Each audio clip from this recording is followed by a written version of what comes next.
You know, ever since I played that Jimi Hendrix Stratocaster, I've been feeling a little... odd. Maybe I'm possessed by a Strat ghost, I don't know. But this year, 2024, marks the 70th anniversary of Fender, and I thought it would be cool to compile a list of the quintessential Fender Stratocaster tones over the decades. And yes, you'll notice this beautiful guitar here. This is a Fender American Professional 2, a 70th anniversary edition. My friends at Sweetwater sent it over. Thank you to them for sponsoring today's video. Check out the link in the description if you're interested in this guitar or the other iterations that have come out for this 70th anniversary run from Fender, or any of your gear needs. You know Sweetwater is the place to get it. And yes, I am working on a guitar collection video. I hear you in the comments. It's coming. Probably towards the end of the year. There's a lot of work going into it, and I want to make it fun and special and not just some, this is this guitar, this is this guitar, this is this guitar. But right now we're going to talk about Fender Stratocasters, and released in 1954, the first Stratocaster was the first time Fender used a sunburst finish on an instrument. And as you can see here, I have a modern take on a sunburst finish. This is called Comet Burst, and it's a flame maple finish. And it's similar to the old school Strats where it has 3 single coils. These are V-Mod 2 single coils. But the difference here is we have a 5-way pickup selector switch instead of a 3-way that would be on a normal 54 Strat. Also, we have this tone. It's sort of like a mid-cut. So when we press this in either the first position, the bridge pickup, or the second position, we get to access this tone control, which is really nifty.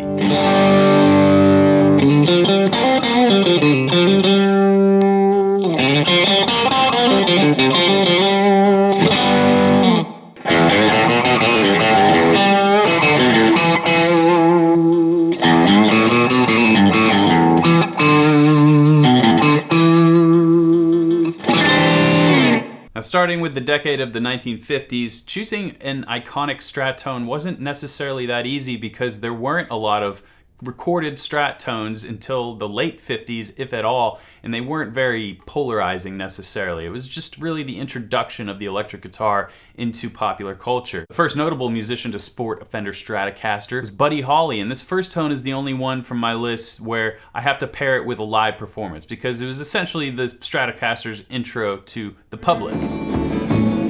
Oh, well, I love you, gal, yes, I love you, Peggy Sue.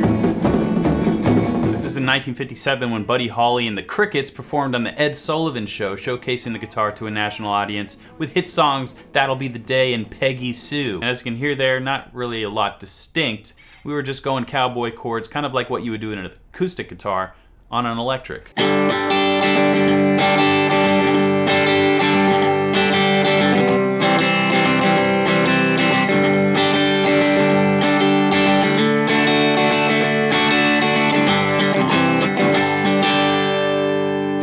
Again, not really much to write home about, but we do come to the 60s. And as you know, the 1960s are full of iconic Fender Stratocaster players. The Strat had become a vessel for a new genre called surf rock. And this particular tone was a high-energy, reverb-drenched sound with tremolo if you want it. Rapid guitar picking and a Middle Eastern melody inspired an entire sound of the surf generation.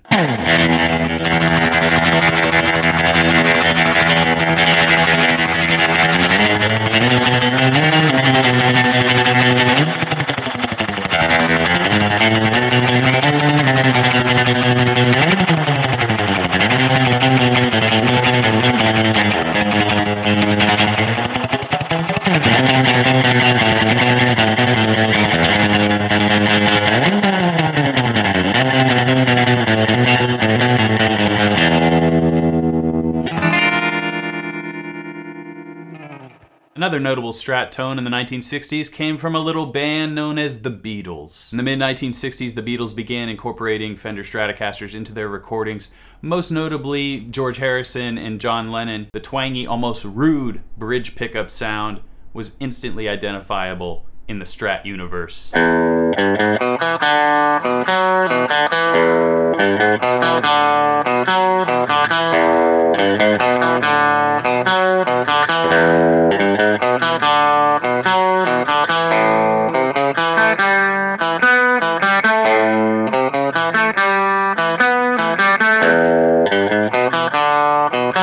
The most famous Stratocaster tone of the 1960s has to go to you know, Jimi Hendrix. As you guys know, I'm a massive Hendrix fan, and it was impossible to choose just one tone for this list, but keeping with the clean theme so far, this might be my favorite clean Stratocaster tone ever.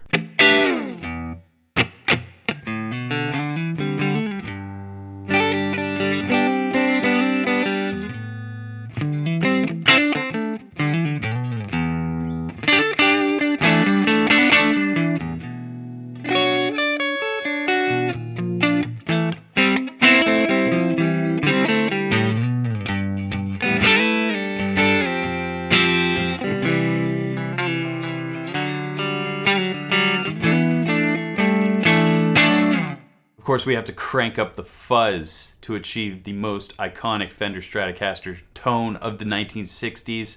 And that means the bridge pickup. That means high gain overtones. That means sheer chaos and attitude. What's your favorite guitar tone from a Fender Stratocaster in the 1960s, and why is it this one?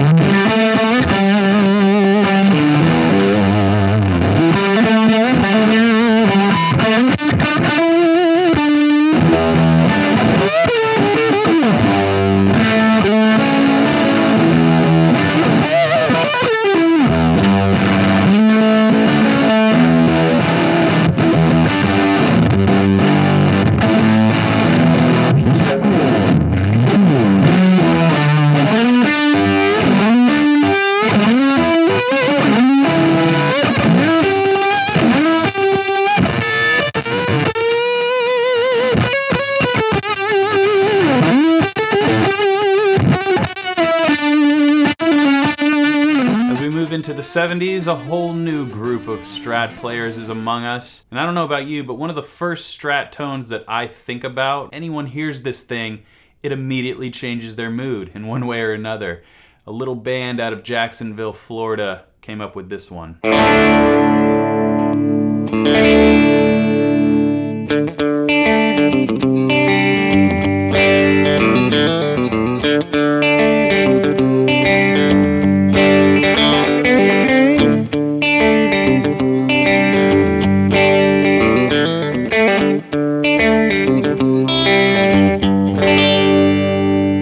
Many guitar greats cemented their legacies in the 1970s, and if there's one standout Strat tone that makes us all cry anytime we hear it, it's gotta be this one. Get your whammy bars out for it.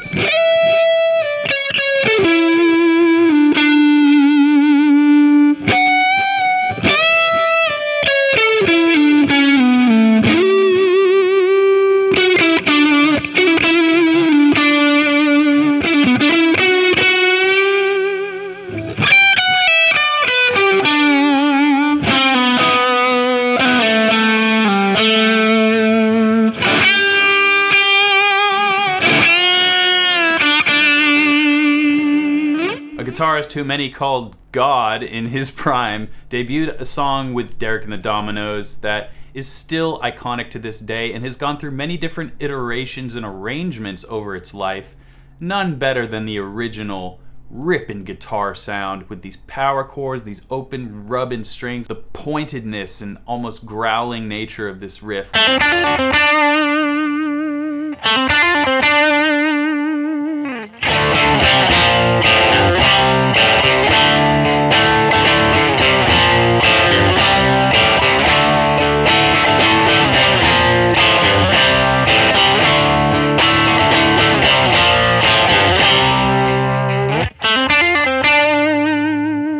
And the best Stratocaster tone of the 1970s? Well, it should be obvious, right? You're all typing it in the comments right now, aren't you?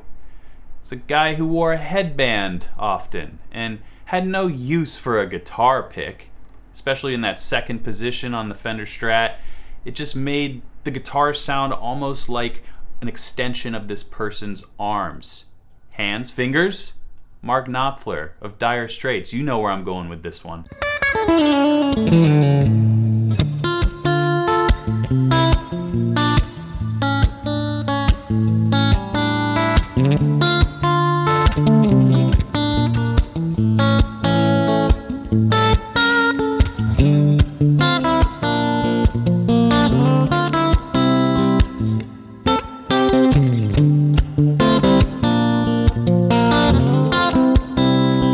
As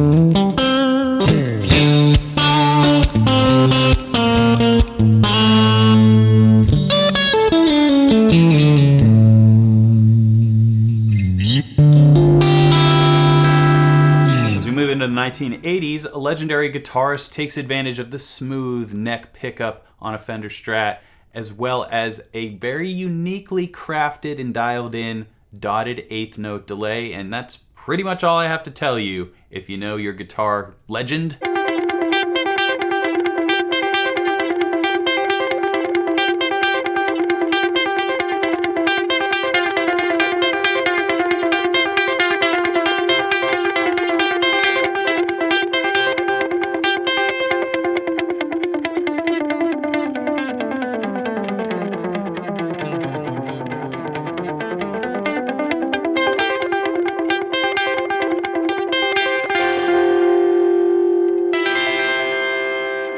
The most iconic Fender Strat sound of the 1980s has to go to one of the greatest guitar players to ever pick one up. And it was hard to choose just one from Stevie Ray Vaughan, but I think this glassy, emotional, euphoric sound from a Fender Strat is just one that we still chase to this day. What's your favorite Strat sound of the 80s, and why is it this one?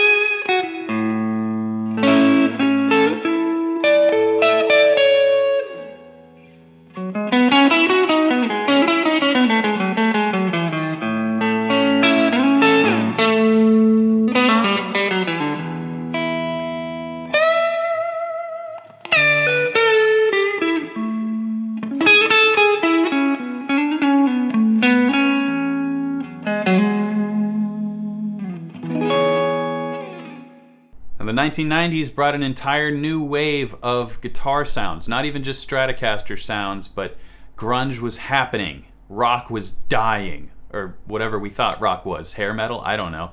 The point is, this Little Wing-esque intro from a little Seattle band called Pearl Jam crowned the Strat as still king of the decade, king of the guitar tones.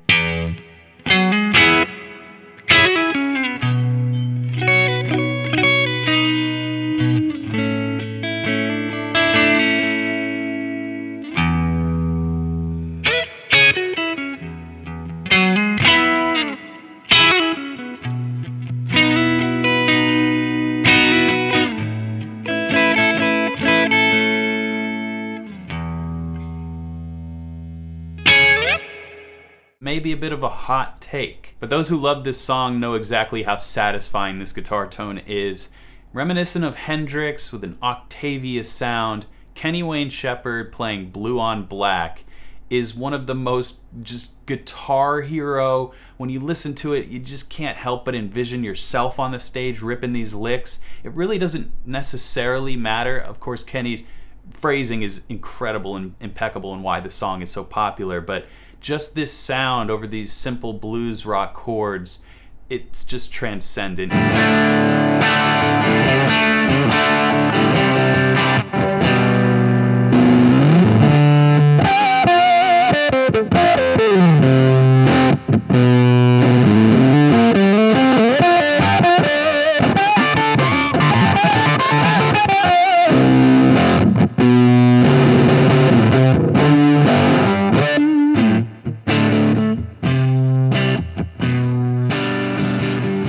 Of course, we can't talk about 90s Strat tones without mentioning Nirvana. The neck pickup on and a little bit of chorus and essentially a drop step tuning. The sound completely enveloped the listener despite its dry, monotonous simplicity.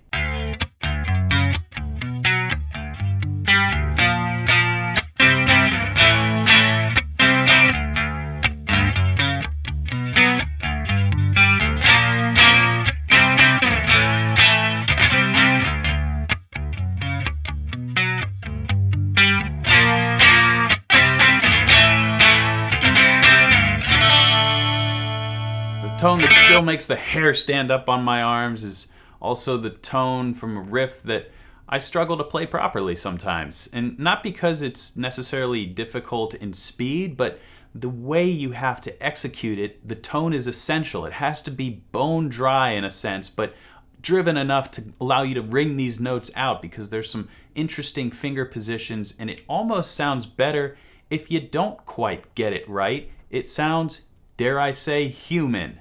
And that's why this sound is great. That's why this riff is great. This is one of my favorite Fender Stratocaster tones ever.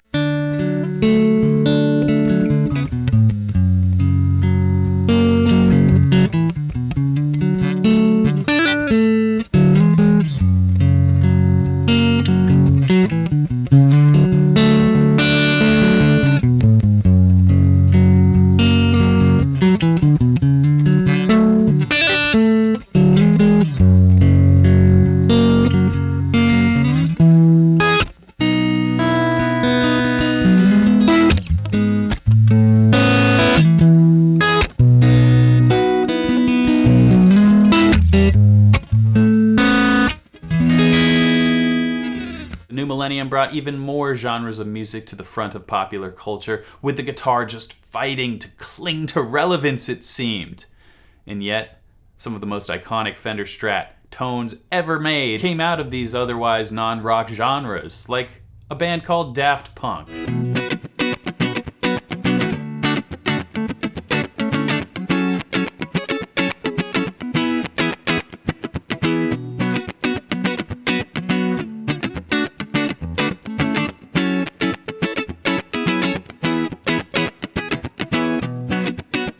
This next song of the 2000s could have replaced Stairway to Heaven as the most overplayed guitar store song. And I think you might know what I'm talking about at this point. We're going to the 4th position of the Fender Stratocaster. Now you definitely know what I'm talking about. We're going to slide up into that nice C-sharp minor pentatonic position with some beautiful luscious chords sparkling. That 4th position, oh baby, it's sweet.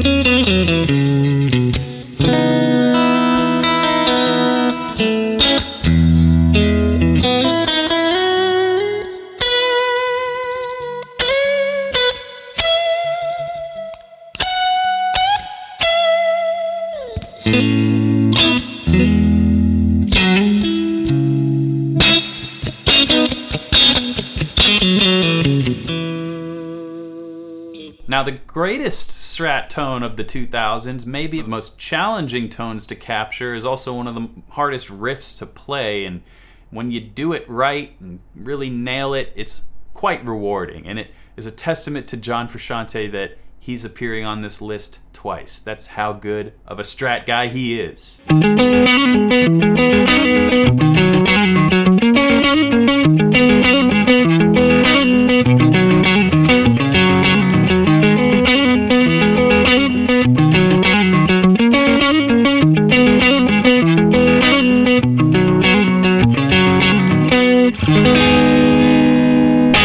From the 2010s all the way up to now, it's sort of different trying to pick iconic or legendary Fender Strat tones, because we're still sort of in an era. I feel like I'm in a generation right now where obviously my peers and people around me are doing incredible things, but I feel like some of the nature of lore and musical legend is having some distance from it and seeing what it meant to the culture by examining it in hindsight. And I don't know if that's just nerdy stuff from me, but I do want to highlight a couple people who are playing Fender Strats right now and have been for the past 10 years or maybe longer, that are in my generation, that are really impressive and will be the future guitar heroes and musical legends that we remember. Corey Wong, of course, is the first person that you might think of when you think modern Fender Strat player. He is absolutely ridiculous. He's made rhythm guitar into a lead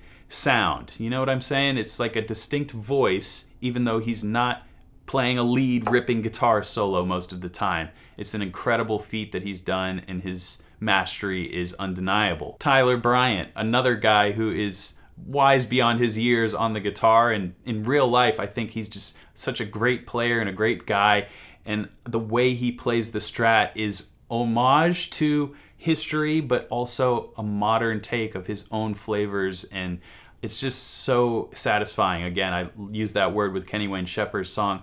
The notes that Tyler gets out of the guitar, it's just like, oh man, that's exactly what I was thinking, but I could never necessarily do it like that. So one of the best players out there today. And there's other guitar players who I haven't met personally, but I'm aware of as Fender Strat players. I know my buddy Adam Neely, his guitar player Shub Sharon, plays a John Mayer signature Strat, and he's one of the best guitar players I've seen out there today. Her is gonna be fun to close out my favorite tone that I can come up with on this awesome American Professional 2 Fender Stratocaster 70th anniversary. How many names does it need? How about you just listen to it? My preferred Strat sound would be neck pickup, a little bit of gain, and that's it.